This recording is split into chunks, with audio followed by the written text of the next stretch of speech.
Oke, halo semuanya, teman-teman semua, murid-murid di Dr. Ganesha. Kembali lagi dengan aku di video pembahasan tryout Geografi Sasum yang ke-9. Oke, selama sekitar 1 jam ke depan kita akan membahas soal-soal tryout ke-9 yang sudah teman-teman kemarin kerjakan. So, stay tune sampai akhir biar nanti juga teman-teman tahu itu jawabannya apa gitu ya. Oke, kita langsung ke nomor 1. Di sini katanya negara-negara di kawasan Eropa itu lebih sesuai menggunakan acuan proyeksi peta apa? Kalau kita lihat ini adalah soal dari tentang peta ya. Kan proyeksi peta itu ada berdasarkan bidangnya, ada berdasarkan sifat yang dipertahankannya, ada yang berdasarkan posisinya. Nah, di sini yang dikatakan, yang ditanyakan itu adalah negara di kawasan Eropa itu katanya cocok digunakan proyeksi secara apa? Nah, kita lihat jawabannya itu adalah B, azimutal, oblik, dan kerucut ya. Nah, kalau kita ingat-ingat, azimutal itu sama dengan zenital ya. Jadi proyeksi zenital. Tetapi juga di situ adalah oblik. Oblik itu kan proyeksi berdasarkan posisinya. Oblik itu miring, gitu kan? Nah, dan kerucut. Nah, jadi untuk daerah Eropa, proyeksi yang cocok itu yang digunakannya adalah proyeksi zenital atau azimutal dengan posisinya oblik atau miring dan proyeksi kerucut normal gitu ya. Nah, hal ini dikarenakan karena secara geografis Eropa mayoritas terletak di lintang tengah, betul kan? Jadi kalau misalnya ini planet bumi, maka Eropa itu terletak di daerah sini nih. Jadi di daerah lintang tengah. Jadi ini kalau ini ekuator di sini kan Eropa itu di daerah sini. Ini kutub utara kan. Jadi ada di lintang tengah. Nah, kita ingat-ingat bahwa proyeksi yang baik itu adalah ketika bidang proyeksi yang dipakai itu berhimpitan langsung dengan daerah yang akan dipetakan. Nah, di sini karena Eropa ini terletak di lintang tengah gitu ya, maka yang paling bagus, paling baik digunakan jenis proyeksinya adalah satu kerucut normal. Jadi kan kerucut normal itu adalah bidang kerucut dan posisinya normal ke atas. Nah, jadi kalau kelihatan Eropa itu di sini. Nah, maka ini berhimpitan langsung, berdempetan langsung dengan bidang proyeksinya. Jadi nanti akan peta yang dihasilkannya itu akan minim distorsi, baik dari segi bentuk, jarak, dan luasnya. Jadi baik bentuknya, jaraknya, dan luasnya nanti Eropa itu akan sama di peta. Jadi tidak akan banyak yang berubah. Gitu ya. Yang kedua itu adalah azimutal oblik atau zenital oblik, tetapi miring oblik gitu ya. Kita lihat kan katanya Eropa itu ada di lintang tengah ya, di sini atau di sini gitulah ya. Nah, sehingga ketika azimutal ya, proyeksi azimutal atau zenital miring 45 derajat, maka itu akan sangat cocok sekali karena azimutal oblik ini langsung berhimpitan dengan daerah Eropa yang berada di lintang tengah gitu ya. Jadi proyeksi yang paling baik untuk Eropa itu kalau tidak azimutal oblik ya artinya dia adalah kerucut normal gitu ya. Jadi yang betulnya adalah yang B di sini. Oke. Kita lanjut soal nomor 2. Wakanda memiliki jumlah penduduk sebanyak 156,3 juta jiwa pada pertengahan 2020. Akibat bertarung dengan pasukan Thanos, katanya, jumlah penduduknya mati sebanyak 47%. Nah, maka tingkat kematian kasar negara Wakanda itu berapa? Nah, teman-teman, ini adalah soal dari dinamika penduduk menghitung angka kematian kasar. Jadi, angka kematian itu kan banyak. Ada angka kematian kasar, ada angka kematian berdasarkan umur, ada angka kematian bayi, dan macam sebagainya. Nah, yang ditanyakan di soal ini adalah angka kematian kasar. dari negara Wakanda. Di sini kita sudah punya data. Satu, datanya adalah jumlah penduduk pada pertengahan 2020, dan yang kedua adalah jumlah penduduk yang mati sebanyak 47%. Ya. Nah, kita lihat jawabannya adalah kita bahas dulu perhitungannya ya.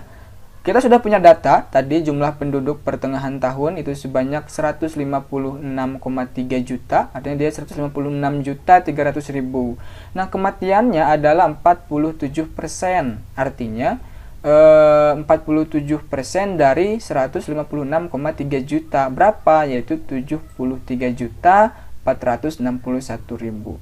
Nah, untuk menghitung angka kematian kasar itu rumusnya adalah CDR per D dibagi PM dikali K. Jadi D itu adalah jumlah yang matinya, PM itu adalah jumlah penduduk pertengahan tahun, kali K. K itu 1000, gitu ya. Jadi sama dengan CDR adalah 73.461.000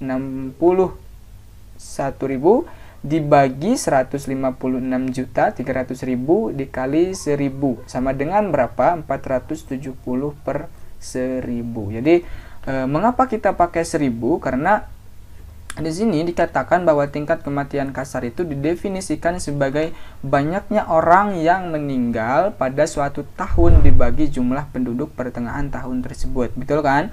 Nah, secara konvensional kita akan menyatakan bahwa tingkat itu untuk tiap 1000 orang, sehingga dapat juga dikatakan bahwa tingkat kematian kasar adalah jumlah kematian pada suatu daerah pada tahun tertentu tiap 1000 penduduk pada pertengahan tahun. Jadi 470 per 1000 ini artinya adalah bahwa dalam 1000 penduduk ada 470 orang yang mati. Itulah kira-kira ya. Kita misalnya mau ganti tiap 100 orang ya bisa saja, tinggal ganti aja ininya menjadi 100 gitu ya. Atau mau misalnya kita ganti tiap 1 juta orang, ya sudah tinggal dikali 1 juta. Jadi kita bisa merubah ini sesuai dengan keinginan kita, gitu ya. Nah, jadi angka kematian kasar Wakanda setelah dia bertarung dengan pasukan Thanos dengan kematian penduduknya sebanyak 47%, maka di Wakanda itu terdapat 470 jiwa penduduk per 1000 orang yang mati akibat si Thanos ya. Memang si Thanos ini menginginkan keseimbangan di alam semesta, jadi dia menghapus setengah kematian makhluk hidup yang ada di alam semesta. Ya, bagi teman-teman yang pernah nonton film Avengers Endgame pasti kenal lah ya dengan cerita ini. Oke. Kita lanjut soal nomor 3. Tahun lalu, warga Subang dan Lembang dikejutkan oleh letusan freatik. Nah, Gunung Tangkuban Parahu. Jadi di Gunung Tangkuban Parahu ini lumayan cukup terkenal juga ya di daerah Bandung karena memang ada legendanya. Nah, dan merupakan salah satu gunung api aktif. Letusan ini menghasilkan suara gemuruh dan uap berwarna putih yang muncul dari kawah. Yang dimaksud dengan letusan freatik adalah, yang ditanyakannya adalah letusan freatik itu apa sih? Nah, jadi letusan gunung api itu terdapat 3 lah, gitu ya. Ada letusan freatik, ada letusan phreatomagmatik, dan ada letusan magmatik. Nah, erupsi freatik itu terjadi ketika magma mulai naik ke tubuh gunung. Ya, pada fase ini magma berinteraksi dengan air bawah tanah dan menyebabkan penguapan. Ketika intensitas dan tekanan uap cukup tinggi, uap mampu membobol batuan dan keluar menuju kawah. Oleh karena itu, material vulkanik yang disemburkan oleh erupsi freatik lebih didominasi oleh uap air bercampur gas-gas vulkanik lainnya. Erupsi freatik tidak memuntahkan magma. Nah, teman-teman, jadi kita bisa dengan mudah membedakan ketika suatu gunung itu mengalami erupsi, erupsinya apakah freatik, phreatomagmatik, atau magmatik, itu dilihat dari hasil erupsinya. Kalau hasil yang keluar dari gunung api itu ketika meletus itu adalah gas-gas vulkanik, gitu ya, seperti gambar di sebelah kanan ini, maka bisa dipastikan bahwa erupsi yang terjadinya adalah erupsi freatik gitu. Jadi gunung meletus tapi yang keluarnya bukan magma, bukan lava, tetapi uap atau gas-gas vulkanik ya, biasanya berwarna abu gelap, kemudian beracun dan bau gitu ya. Itu pasti yang terjadi adalah erupsi freatik. Kalau erupsi magmatik yang keluarnya juga tentu saja magma dong gitu kan, namanya juga magmatik. Jadi ketika suatu gunung mengalami erupsi magmatik, maka yang keluarnya adalah magma, lava. Kalau phreatomagmatik itu bisa dibilang campuran. Jadi yang keluarnya adalah magmanya ada, gas-gas vulkaniknya juga ada. Gitu ya. Nah, erupsi freatik ini katanya disebabkan oleh apa? Interaksi antara air bawah tanah dan menyebabkan penguapan. Kalau kita lihat, maka jawabannya adalah yang A ya.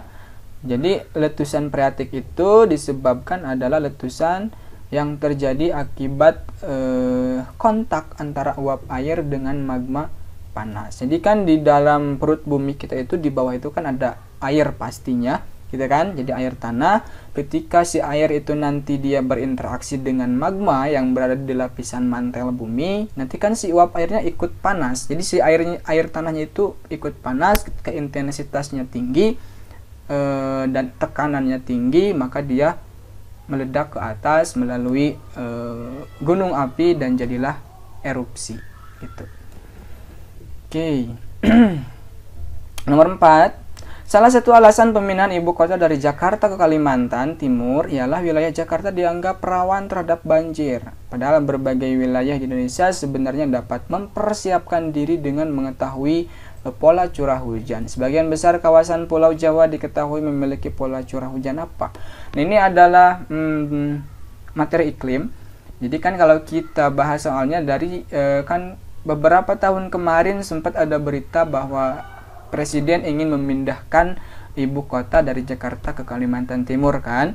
Salah satu alasannya karena katanya Jakarta itu sudah sangat rawan terhadap banjir. Setiap tahun di Jakarta pasti banjir. Makanya Presiden ingin agar ibu kota aman dari banjir, salah satunya dia pindahkan ke Kalimantan Timur.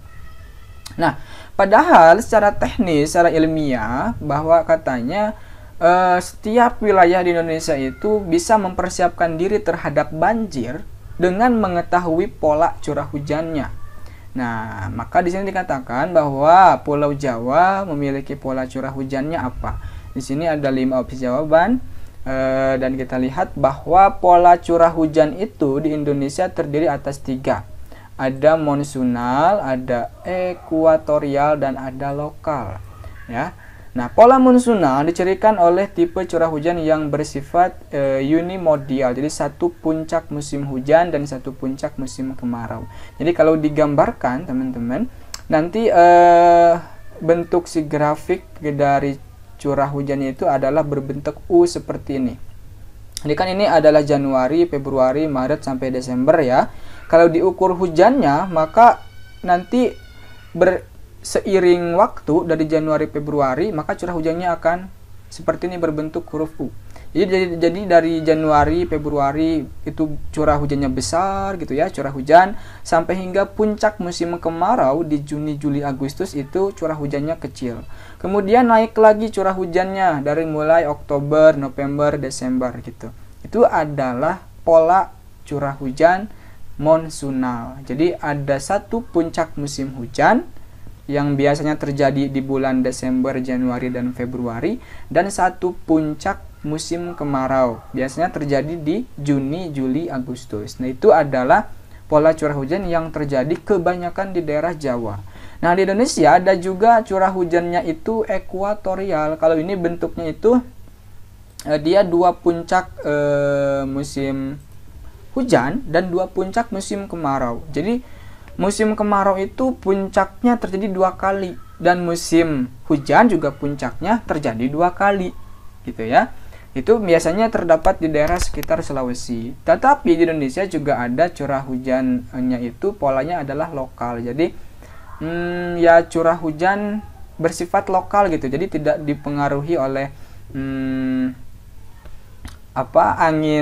angin muson yang menyebabkan curah hujan di daerah Jawa dan di Sulawesi, tetapi ya lokal aja, beda dari yang lain gitu ya. Nah, maka ini jawabannya adalah D ya. Monsunal. Di daerah Jawa memang curah hujannya seperti itu. Jadi satu puncak musim hujan, satu puncak musim kemarau. Oke, kita lanjut soal nomor 5. Di bawah ini, pernyataan yang benar mengenai perkolasi dalam siklus hidrologi. Nah, ini ada siklus hidrologi, materinya dinamika hidrosfer. Ada salah satu proses di dalam siklus hidrologi namanya adalah perkolasi. Perkolasi itu apa? Nah, ini kan yang ditanyakan kan? Nah, perkolasi itu adalah gerakan air dalam lapisan-lapisan tanah. Gitu ya. Jadi kan ketika si air Nah, ketika terjadi hujan gitu kan, turun air. Nah, si air itu kan sebagian ada di permukaan melalui sungai, jadi mengalir di permukaan melalui sungai. Ada juga yang masuk ke dalam tanah. Nah, si air yang masuk ke dalam tanah itu disebut prosesnya adalah infiltrasi. Jadi meresapnya air ke dalam tanah itu infiltrasi. Gitu ya. Tetapi jika si air yang meresap ke dalam tanah itu semakin jatuh ke dalam, jadi sangat-sangat dalam sekali ke dalam tanah, maka itu disebut dengan perkolasi. Jadi perkolasi itu adalah gerakan air dalam lapisan-lapisan tanah dalam, gitu ya. Nah, jadi nanti air perkolasi itu akan menjadi air tanah dalam yang biasanya itu digunakan atau dipanennya itu melalui air sumur artesis. Jadi kan di kota-kota misalnya di Jakarta, sumurnya itu kan sumur bor, sumur artesis namanya, yang kedalaman sumurnya itu bisa sampai ratusan meter. Nah, air yang diambil oleh sumur bor atau sumur artesis itu adalah air tanah dalam, yang air tanah dalam itu adalah hasil dari proses perkolasi. Jadi perkolasi itu adalah aliran air di dalam tanah melalui lapisan permeabel. Jadi lapisan permeabel itu lapisan yang yang kedap terhadap kedap air gitu ya. Nah, jadi jawabannya adalah yang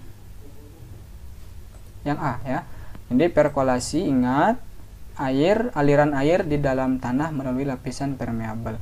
Aliran air dari permukaan dan presipitasi ke dalam tanah. Kalau air di permukaan itu namanya runoff, kan? Kemudian rembesan dari badan air, sungai, danau, kolam ke bawah tanah. Ini infiltrasi, bukan perkolasi. Ini aliran air di gua bawah tanah di daerah Kars. Ini bukan itu ya, bukan, tidak nyambung dengan pertanyaan. Aliran air melalui akar tumbuhan itu bisa disebut dengan evaporasi atau transpirasi. Nah, jadi perkolasi itu adalah aliran air di dalam tanah melalui lapisan permeabel. Jadi lapisan permeabel itu lapisan yang tidak bisa ditembus oleh tanah. Jadi si air itu nanti akan terjebak di tanah yang sangat-sangat dalam gitu. Nah, nanti oleh manusia dibor, diambil airnya gitu. Oke, soal nomor 6. Berikut adalah faktor-faktor yang mempengaruhi pembentukan bentang lahan delta. Nah, delta ini adalah salah satu bentukan lahan itu kan akibat proses sedimentasi. Ingat materi dinamika litosfer. Nah, apa sih faktor-faktor yang mempengaruhi pembentukan bentang lahan delta? Apakah iklim, tektonik, pasang surut, debit sungai, atau vegetasi tepi pantai?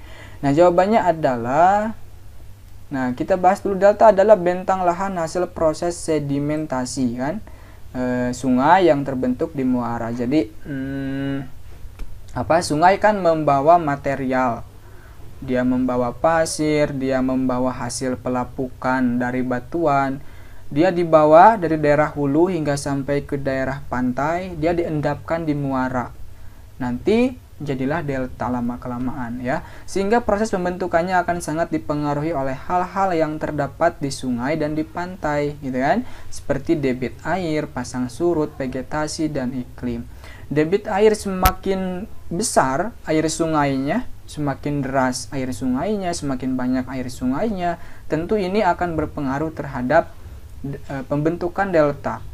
Semakin banyak membawa air, semakin banyak dia membawa material pasir gitu ya. Kemudian pasang surut ya, pasang surut air laut nanti akan berpengaruh terhadap pembentukan delta di daerah muara gitu ya. Semakin gede pasangnya, nanti si deltanya mungkin akan semakin tererosi gitu, jadi terpengaruh di situ. Vegetasi dan iklim ya, kalau iklimnya di daerah ketika terjadi hujan kan air semakin banyak ya, air-air sungai itu semakin besar, jadi semakin banyak membawa material dari daerah hulu, dan mungkin semakin banyak juga nanti pasir-pasir yang diendapkan menjadi delta gitu ya. Nah, karena yang ditanyakan ini adalah kecuali, maka proses tektonik di sini yang tidak berpengaruh terhadap pembentukan delta. Jadi jauh gitu ya. Jadi proses pergerakan lempeng tektonik itu sangat jauh kalau berpengaruh terhadap pembentukan di delta. Itu ya, teman-teman ya. Jadi di sini yang kecualinya adalah proses tektonik. Ya.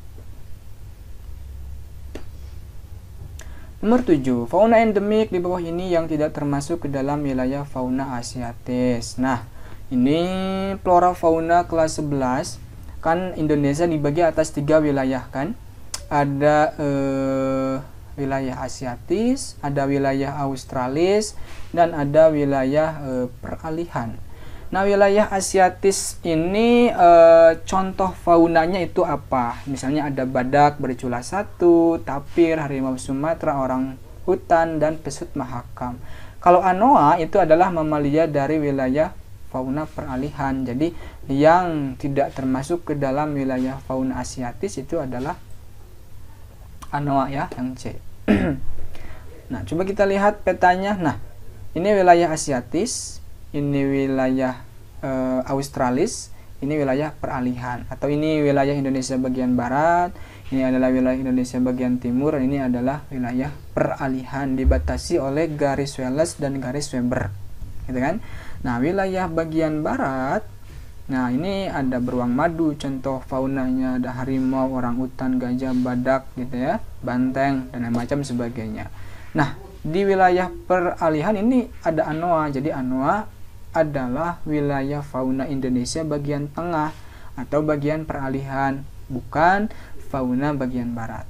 Itu ya, teman-teman. Indonesia merupakan negara yang rawan dilanda gempa bumi. Betul kan? Gempa bumi salah satu gempa atau bencana yang sudah mendarah daging di Indonesia. Artinya langganan lah gempa bumi pasti terjadi bahkan setiap hari gitu. Wilayah Indonesia yang tidak termasuk dalam kriteria rawan gempa itu adalah pulau apa? Sumatera, Lombok, Madura, Sulawesi, atau Kalimantan? Jawabannya adalah Kalimantan gitu ya. Nah, ini adalah peta terjadinya gempa di Indonesia. Kita lihat di sini Kalimantan relatif sedikit terjadinya gempa. Jadi dia relatif aman gitu ya. Sedangkan Sumatera, ya, kemudian Jawa, Nusa Tenggara, di sini ada apa? Sulawesi, Maluku, Papua, Makassar. Semua wilayah di Indonesia itu sangat rawan terhadap terjadinya gempa, kecuali Kalimantan. Kalimantan ini dia relatif aman terhadap gempa. Mengapa demikian? Ingat bahwa gempa ini banyak disebabkan oleh pergerakan lempeng tektonik. Nah, di mana kan Indonesia itu adalah zona subduksi atau zona pertumbukan di antara dua lempeng yang berbeda. Lempeng Eurasia dan lempeng Indo-Australia bertemu di sini. Nah, oleh karenanya makanya sepanjang Sumatera, Jawa hingga ke sini itu pasti terjadi rawan terhadap gempa. Kalimantan, daerah Malaysia itu sangat aman ya terhadap terjadinya gempa bumi. Gitu. Jadi jawabannya adalah Kalimantan. Jadi kalau mau bebas, mau aman terhadap gempa, silahkan teman-teman pindah ke Kalimantan di sana. Di situ pasti aman dari gempa bumi, tetapi rawan terhadap kebakaran hutan dan lahan ya. Itu oke. Lanjut soal nomor 9. Konsep aglomerasi di dalam pengertian geografi mempunyai arti aglomerasi ya. Salah satu konsep dari 10 konsep geografi di dalam materi hakikat geografi kelas 10 bab pertama nih. Konsep aglomerasi itu apa ya?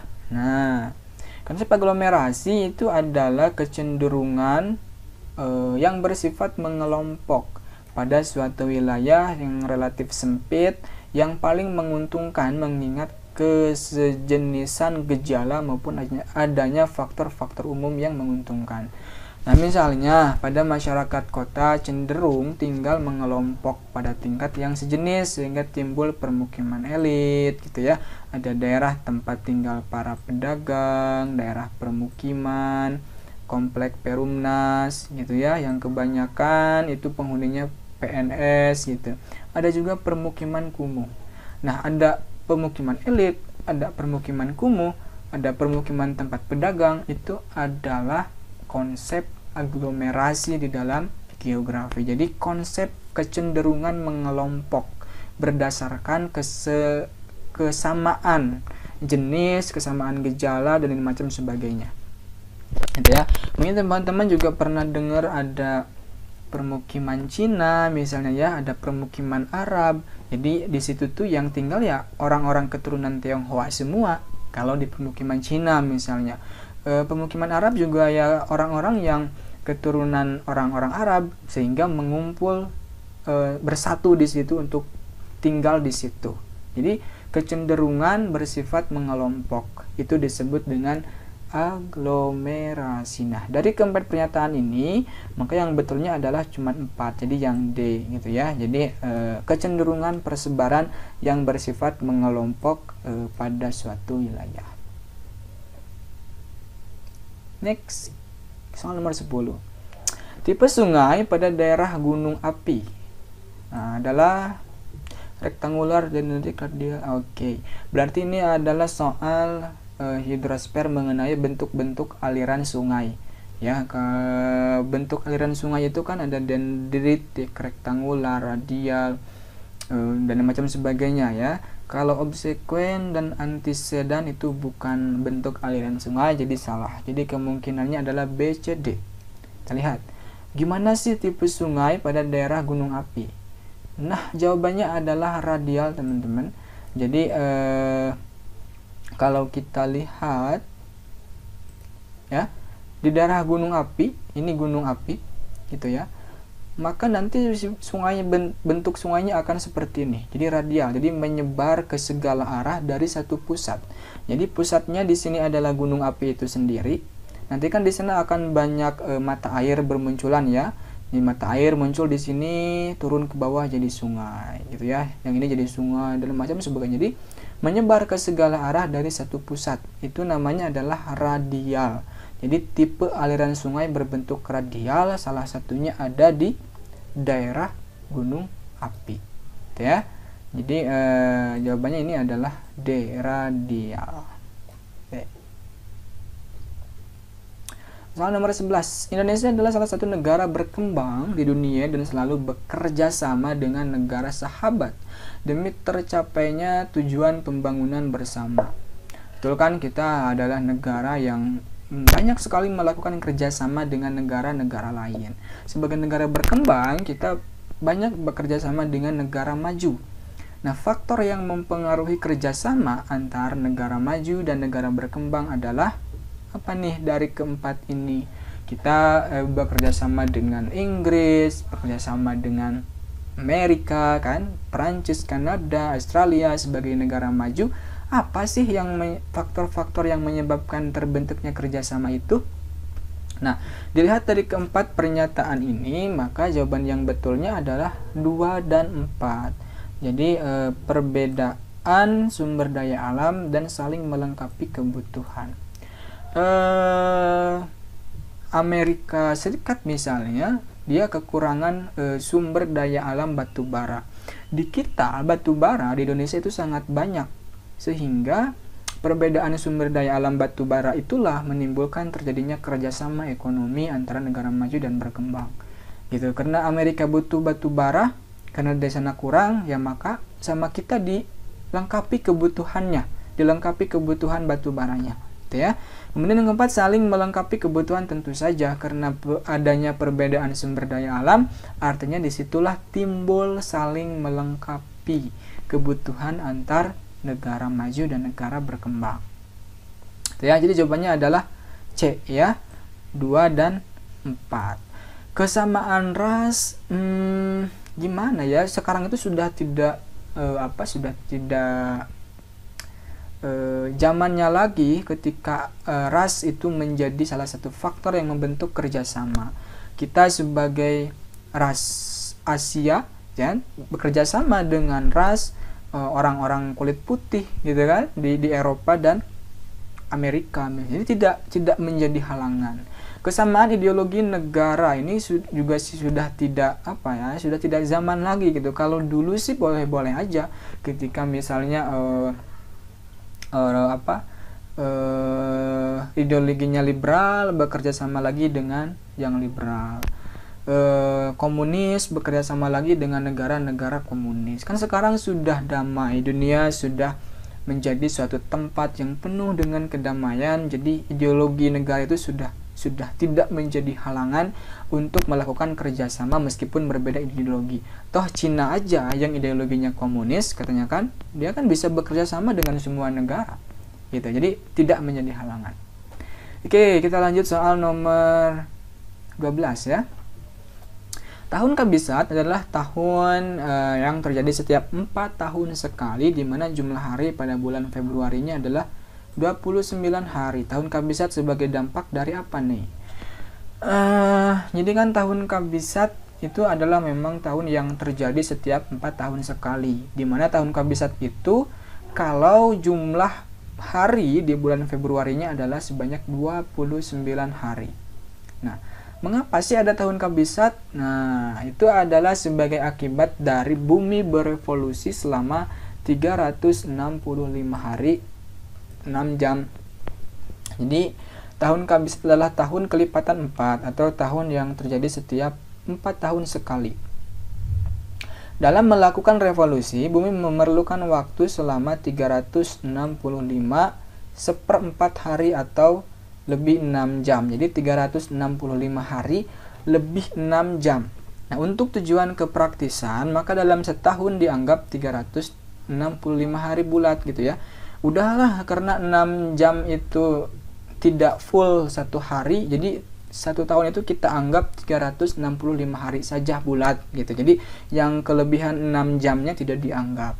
Nah, oleh karenanya jika dibiarkan dalam 4 tahun, kelebihan 6 jam tersebut akan berkumpul menjadi satu hari. Jadi 6 jam kali 4 tahun sama dengan 24 jam kan, atau satu hari.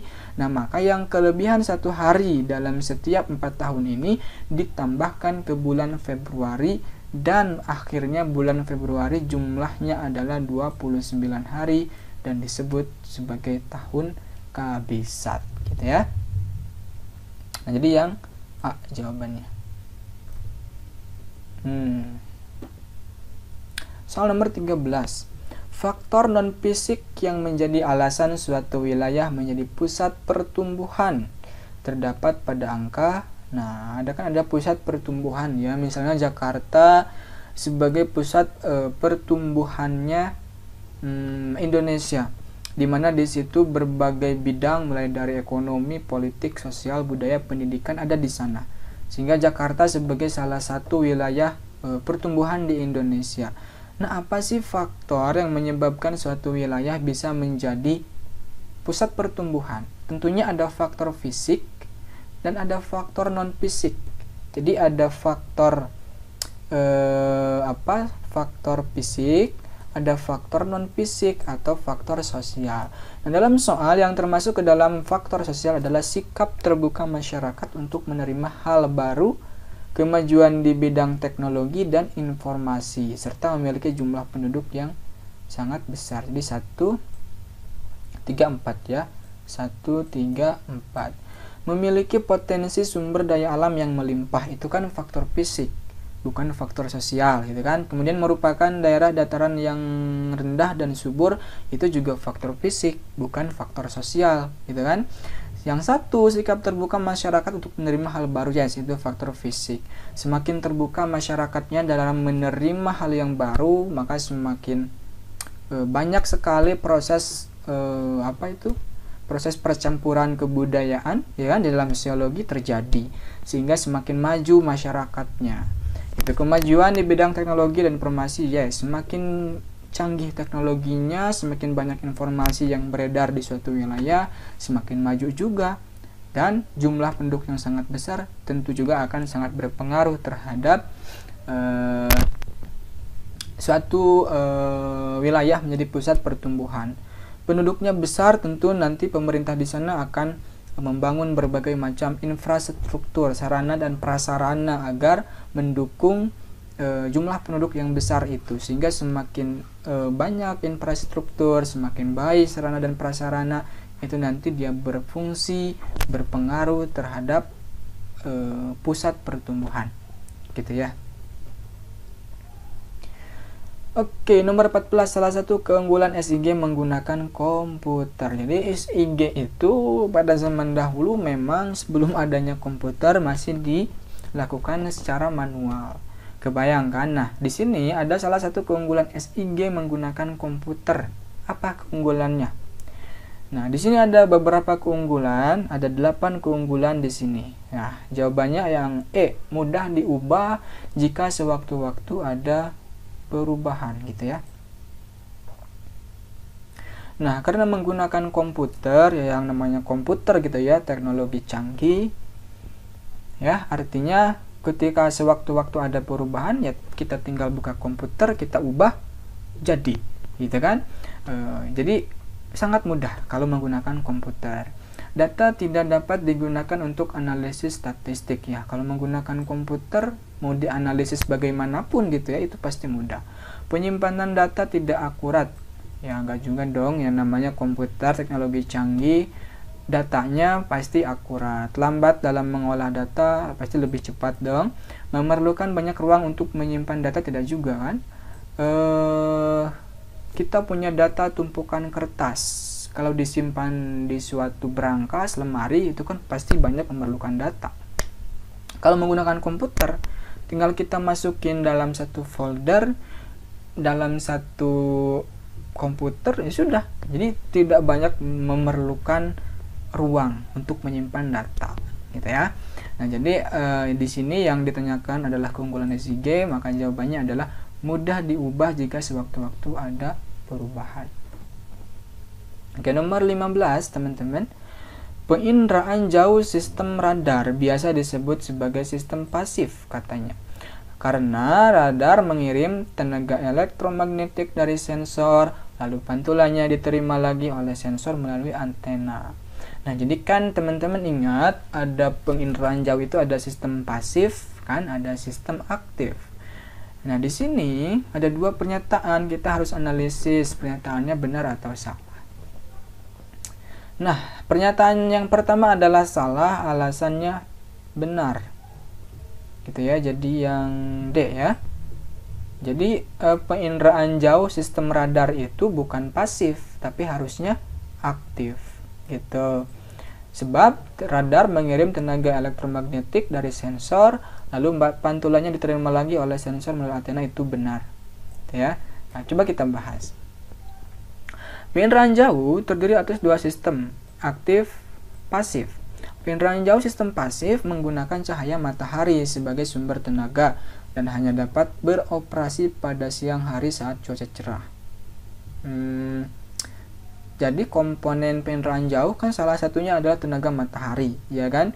Jadi ketika misalnya kamu ingin motret permukaan bumi dari luar angkasa, gitu kan akan tidak kelihatan si objeknya kalau dilakukan pada malam hari. Artinya akan bagus hasilnya kalau dilakukan siang hari, sehingga tenaga yang digunakannya itu adalah cahaya matahari gitu. Nah, karena pada malam hari cahaya matahari tidak bisa dilakukan, maka itu digunakan tenaga pancaran yang berasal dari sensor, dan itu sistemnya adalah sistem aktif. Jadi kalau tenaganya menggunakan sinar matahari itu pasif, kalau menggunakan tenaga buatan itu sensor. Dan radar itu adalah salah satu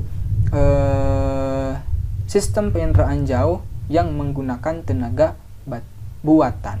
Jadi aktif harusnya gitu ya. Nah, oke.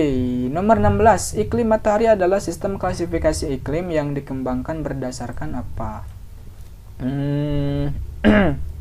Jadi kan ada beberapa sistem klasifikasi iklim ya, ada Junghun misalnya ya, ada Waldeman, ada Smith-Ferguson, ada matahari. Kalau teman-teman baca materi dinamika atmosfer itu ada klasifikasi iklim.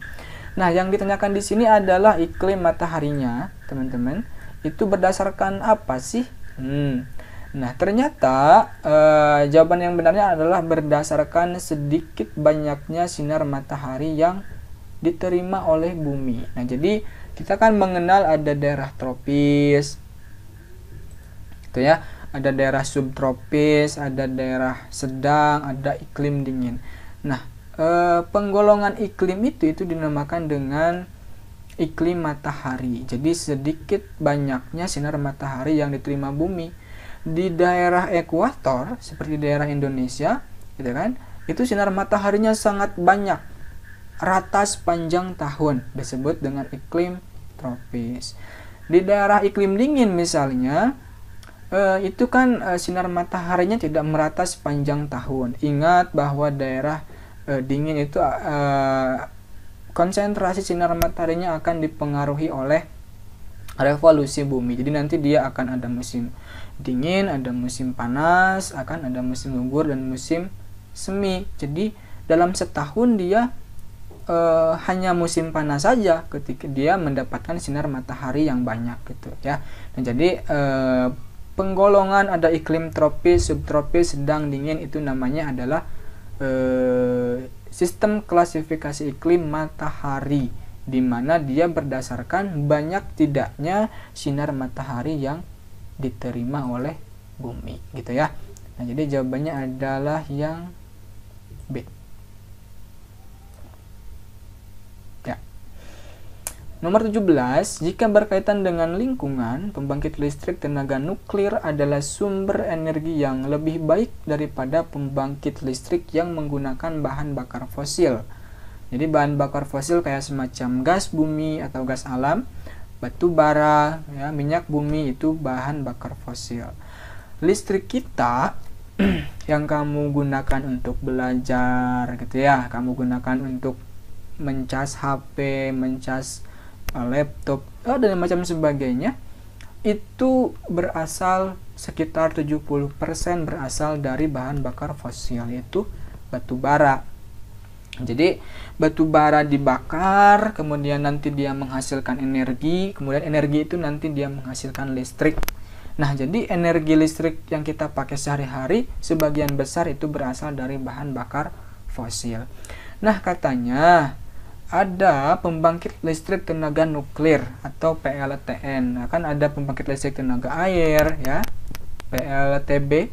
Ada juga pembangkit listrik tenaga angin, pembangkit listrik tenaga panas bumi, pembangkit listrik tenaga sampah, dan lain macam sebagainya.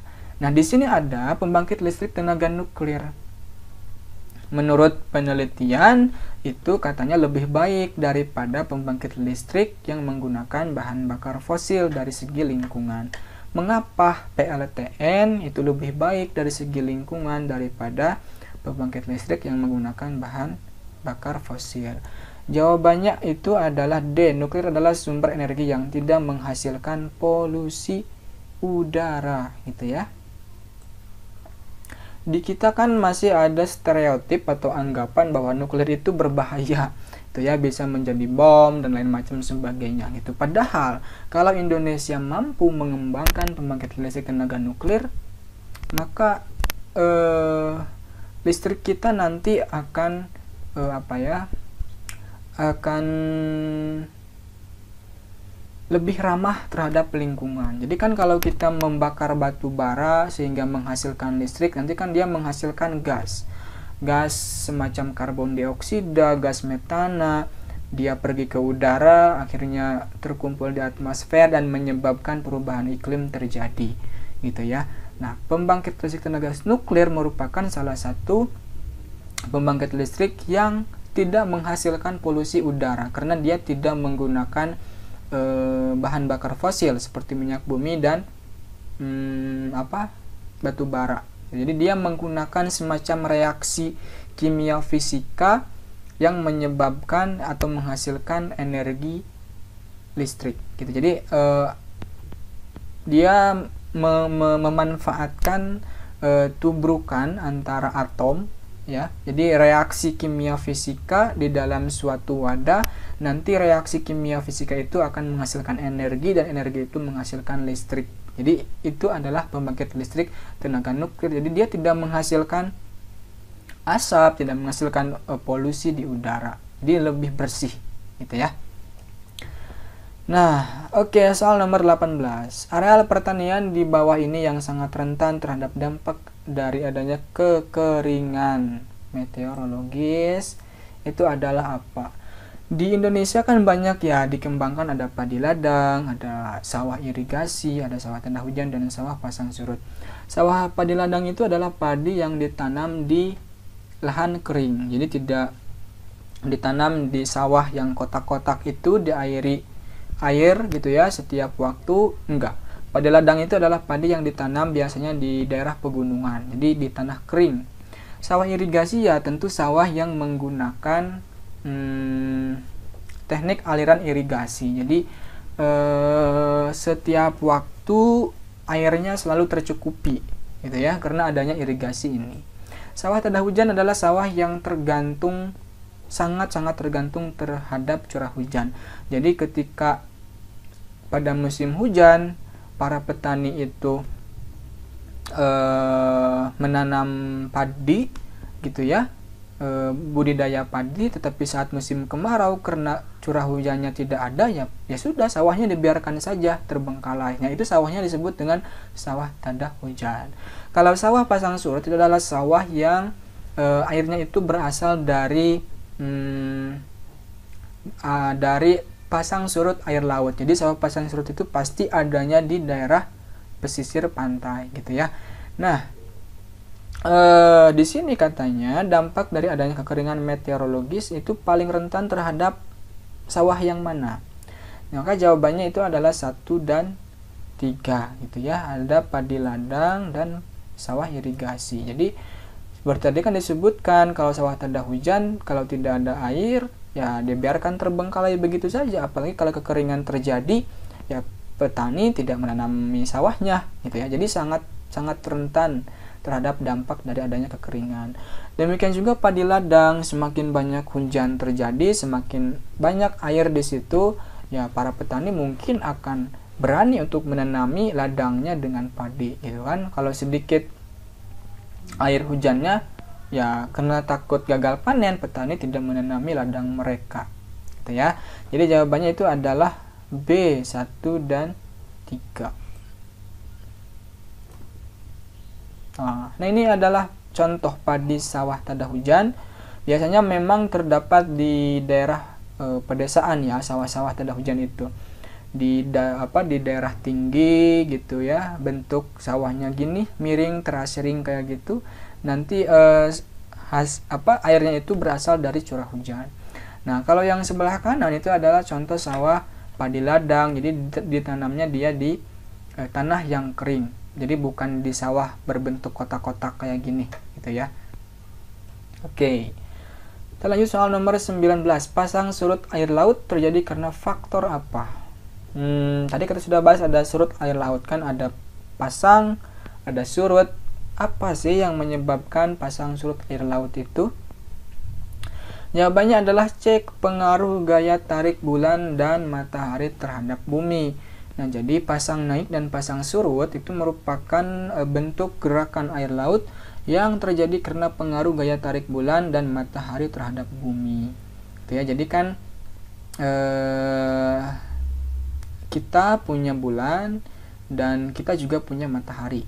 Nah, interaksi antara matahari, bulan, dan bumi itu nanti akan menghasilkan gaya tarik. Berdasarkan hukum tersebut, berarti makin jauh jaraknya, makin kecil daya tariknya. Ya, karena jarak dari bumi ke matahari lebih jauh daripada jarak ke bulan, maka pasang surut katanya lebih banyak dipengaruhi oleh bulan. Nah, misalnya di sini ada interaksi gaya tarik gravitasi antara matahari, bulan, dan bumi gitu ya.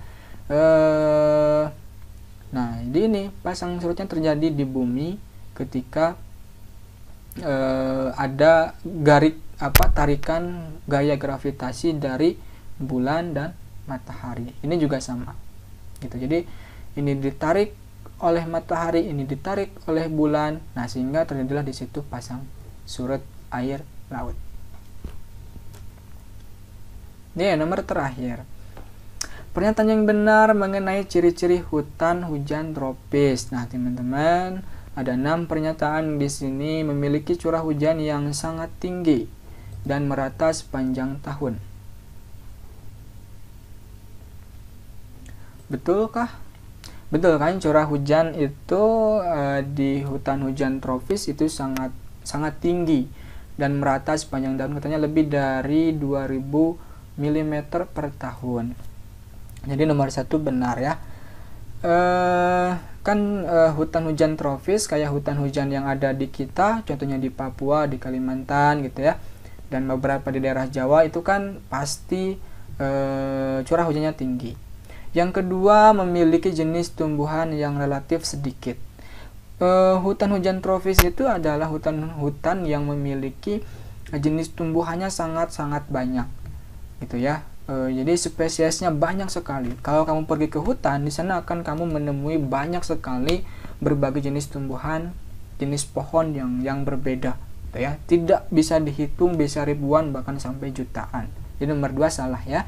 Nomor 3, memiliki pohon-pohon utama yang mempunyai ketinggian antara 20 sampai 40 meter. Yes.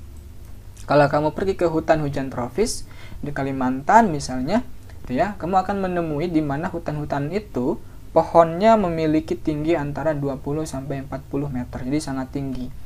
Pertumbuhan vegetasi dipengaruhi oleh peredaran matahari.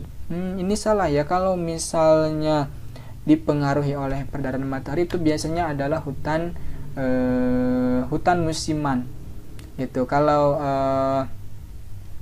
hutan hujan tropis kan sepanjang tahun tetap aja gitu ya, karena biasanya hutan hujan tropis itu terletak di daerah ekuator semacam Indonesia. Mau kapanpun sinar mataharinya itu tetap merata sepanjang tahun sehingga tidak dipengaruhi gitu. Nomor 5, suhu udara antara 25 sampai 26. Betul. Indonesia ini kan sebagai salah satu negara tropis memiliki suhu antara 25 ke atas itu ada. Tetapi kurang dari 30 biasanya itu rata-rata ya. Cabang pohon berdaun lebat dan lebar setelah hijau sepanjang tahun. Betul juga. Nah, jadi 1, 3, 5, dan 6. Jadi jawabannya adalah yang B ya. Nah, betul yang B. Nah, contoh misalnya gambar hutan hujan tropis ya seperti ini. Jadi asri, hijau sepanjang tahun, pohonnya tinggi-tinggi ya, banyak spesies tumbuhan di sana gitu. Banyak juga fauna yang hidup di sana. Itulah salah satu hutan hujan tropis, dan Indonesia sebagai salah satu negara yang memiliki hutan hujan tropis cukup banyak gitu ya. Kalau sekarang memang banyak sekali hutan itu dibabat gitu ya, digunduli untuk tujuan tertentu, untuk permukiman, untuk perkebunan, untuk pertambangan dan macam sebagainya. Jadi julukan paru-paru dunia untuk Indonesia itu sekarang mungkin sudah tidak relevan lagi ya, karena hutannya banyak digunduli gitu. Oke teman-teman, terima kasih telah menonton video pembahasan tryout ke-8 kali ini. Aku harap teman-teman semua dapat memahami gitu ya mengenai soal-soal yang kemarin dikerjakan. Ingat bahwa pelaksanaan UTBK itu semakin dekat. Silahkan teman-teman untuk selalu belajar lebih giat lagi, lebih keras lagi gitu ya, tetapi dengan porsi yang pas. Jadi tetap menjaga kesehatan dan macam sebagainya biar nanti suasana belajarnya menyenangkan gitu ya. Oke teman-teman semua, sekian dan terima kasih. Sampai ketemu di video pembahasan tryout geografi yang ke-9 di minggu depan, dan tetap semangat. Dadah semua.